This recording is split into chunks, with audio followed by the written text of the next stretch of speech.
Alright, hey everybody, Old Hank here. So, today I'm making a modified peel a pound soup. Now, I will do a follow-up video to let you know if I lost any weight doing this. I don't really need to lose a lot of weight, but I need to have just a little bit of a kickstarter because I had a couple of weeks there where I didn't quite eat healthy and I gained about 5 pounds or so, maybe a little more. So I'm trying to get back down. So I'll follow up this video with whether or not this soup worked. Now, there's tons of peel a pound soup recipes out there, but today I'm trying it on my own, and I'll let you know how it tastes when I'm done with it. So I'm using one large sweet onion. You can either use a sweet onion or a large Vidalia. They didn't have Vidalias because they're not in season right now, I don't think. But anyway, my grocery store did not have any Vidalia onions for whatever reason. Large head of cabbage, can of diced tomatoes, and it generally recommends beef bouillon cubes and 4 cups of water, but I don't really care for beef bouillon cubes, so I'm going to use chicken stock.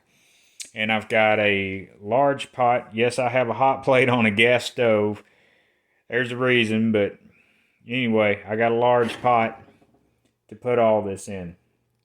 So the first thing you want to do is chop your onion up. And when you chop it up, you want to make sure that you peel all the outside off first. You see all this skin right here, if I can get it out here. Sorry, y'all, I don't have good video equipment yet, but it's going to get there hopefully as the channel expands. So you peel all this off of the outside until you see the layer underneath. And then just put it on a chopping board. If you don't have a chopping board, get you a good plate that you don't mind getting scratched up, and chop it up on it. And just chop it. You don't have to dice it. Just chop it up good. So we'll do that first, and I'll show you what it looks like. So as y'all can see, I'm starting to peel this outer layer off. And once I get this outer layer off, then I'm going to take my chopping board and I'm going to put this sucker on there and dice it up. Now you want to cut down on your onion a little bit. You want to come up to right about here to cut down on it. You really don't want the ends down here on this. Same on the top. You want to cut down to right about here, and I'll show you that in a minute. So now y'all can see I got this here onion peeled and it looks all nice and pretty. See that? Now we're going to get to dicing it up. So I'm going to be lazy and dice mine on a plate. But you can do it about any way you want to. But I do recommend taking this top part right here and cutting it off. Or just slice it in half and peel it anyway. Now, if you see the bad spots in there, don't throw those in your bucket or in your pot over here. So I'm going to go ahead and dice this up. I can't hold the phone and dice it at the same time, but I'll show y'all what it looks like diced up. Now, if y'all see, I cut the tops off of these. Cut the ends off of these right here. And remember that core, it's going to be rather hot. So if you don't want that hotness in there, then cut your core out and just use your outer parts. And it'll turn out fine. But now me, I throw the whole darn thing in there after I chop it up. So when you chop these up, now I like big old slices of onion, not this big, but I'll slice it down and then I'll separate it. And I'll separate these pieces because I like to leave these big old long chunks. So I'm going to do that, and then I'm going to throw it in the pot. But you dice it however you want to. If you want to finely dice it, finely dice it. If you don't want to finely dice it, that's fine too. You can leave it in chunks like this. But now I do separate my chunks once I've cut them. And just put them in individual pieces like that because they'll cook down. So there we go. We got all our onions in the pot. Now I will give you a suggestion since this has cabbage in it and onions. If you have a significant other, I highly recommend Gas X. Now, next thing we got is a head of cabbage. Now, I personally like to peel off the outer layer because I don't know what pesticides this has been treated with, if it has been treated with any. So for me personally, I peel off my outer layer of cabbage. And then once I get down to the first layer after that outer layer, which is this right here. Once I get down to this layer right here, then I wash it, then I chop it up. Now just to clarify, you do not have to chop this. You can peel these whole leaves off and just kind of tear them up and put them in here if it's easier for you to save time.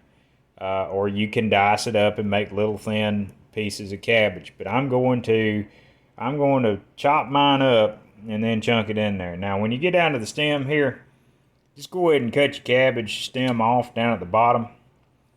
For those of you that's never cut it before, and I'll demonstrate that. As you can see, that stem goes up in there a little bit further than that. So what I'm going to do is just start cutting from the top up here, and I'm going to dice it from here down. There's no right or wrong way to dice cabbage, y'all. Y'all do it how you feel you need to do it. And if you like the peel and tear technique to throw in your pot, that's fine too. So when you get some of it chopped off, do like you did the onions and just separate it with your fingers. And then put it in the pot.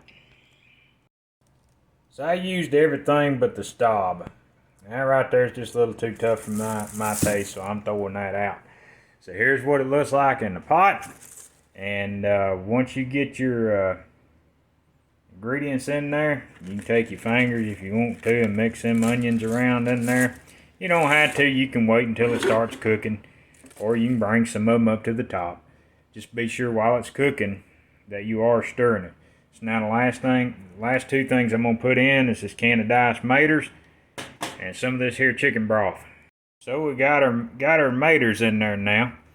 And like I said, once I get the chicken broth in there, we're going to let it simmer just a little bit, and then I'm going to start stirring everything around. Because right now the pot's just a little bit full. If I start stirring it now and don't let it simmer down just a little, I'm going to have a mess. Now we're just going to add this chicken broth in. Now it calls for 4 cups of water.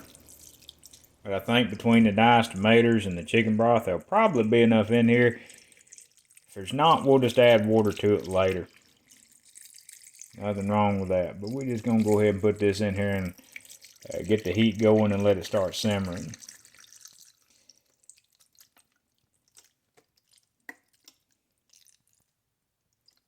Hang it on in there. There you go.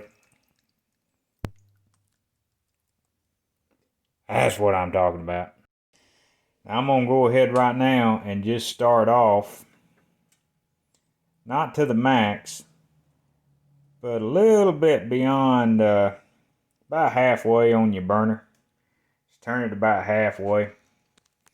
I'm going to put this lid on it and let it cook for a little bit, and then I'll come back. Once it starts to simmer some, I'll come back in about 10 minutes and stir it and mix everything together. So it's been about 5 minutes and it's starting to simmer. I don't know if you can hear it or not. I'm just a little bit past halfway on mine. My hot plate's a little bit different than a conventional stove, but you can probably go about halfway, maybe a little bit past halfway on the knob. So if you're on a conventional stove, and it's going to be somewhere in there. So, you know, somewhere about halfway. So that is one thing that you need to keep in mind. That a hot plate's different than a stove.